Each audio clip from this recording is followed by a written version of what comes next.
Ya, safety itu penting ya. Ini gergaji cukup berbahaya, jadi khusus buat pekerjaan ini, kalau saya selesai, walaupun nanti gergaji lagi, ini saya cabut dulu. Nanti pas sudah pakai, kemudian selesai cabut lagi, itu safety. Jadi dalam hal safety, kita memang harus menyiapkan kemungkinan terburuk gitu. Kalau misalnya tiba-tiba kalau misalnya tiba-tiba kebalik terus akhirnya ada yang kena dan sebagainya, untuk hindari itu ya mendingan cabut. Jadi kalaupun nanti kebalik sebagainya nggak ada yang membahayakan. Nah itu berpikir tentang safety. Dalam bisnis juga seperti itu. Ketika kita bisnis, kita harus think for the worst. Jadi anticipate the worst, hope for the best, kan selalu kayak gitu. Jadi kita mempersiapkan skenario terburuk dan sekaligus berharap yang terbaik. Kita melakukan segalanya untuk terbaik, tapi kalau terburuk terjadi apa yang bisa kita lakukan? Sama juga kayak misalnya kita main saham atau kripto, kita nggak bisa optimis saja, yang penting tanam saham di sini, beli koin di sini, kemudian dia pasti naik. Kalau turun gimana? Jadi harus ada uang yang disimpan. Kalau ini turun, ya kita berarti beli di bawah untuk jaga supaya naik lagi. Jadi selalu ada antisipasi. Dalam menulis juga kayak gitu.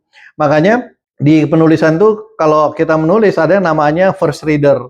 Kita merasa udah bagus nih, kasih first reader dulu. Tolong baca dong. Kita bayar first reader, dia baca dulu. Kemudian bilang, oh ya bagus. Oh ini berarti udah menurut ini bagus. Kemudian baru kita rilis bukunya, seperti itu. Di aplikasi ya seperti itu. Kalau KBM App mau aplikasi dikeluarkan production, kita harus di beta dulu. Kita coba dulu, kita coba internal. Semuanya oke, baru kita rilis di production. Jadi memang antisipasi harus selalu dilakukan setiap kita melakukan sesuatu, apalagi memang sesuatu yang beresiko gitu. Jadi antisipasinya harus lebih banyak gitu. Ya, ini kita coba ya. Getarannya.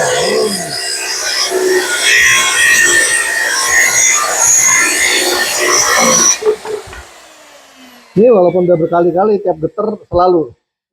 Sama teman-teman kalau kita nembak ya, kalau kita nembak senapan laras panjang itu ditempel di sini supaya dia nggak mantul. Kalau beberapa orang tuh kalau misalnya nggak nempel, mantul, kena tulangnya patah gitu. Jadi dia harus nempel, itu nama antisipasi. Ya, selamat mengantisipasi dalam karya maupun bekerja atau berbisnis. Assalamualaikum warahmatullahi wabarakatuh. Kita cabut dulu ya.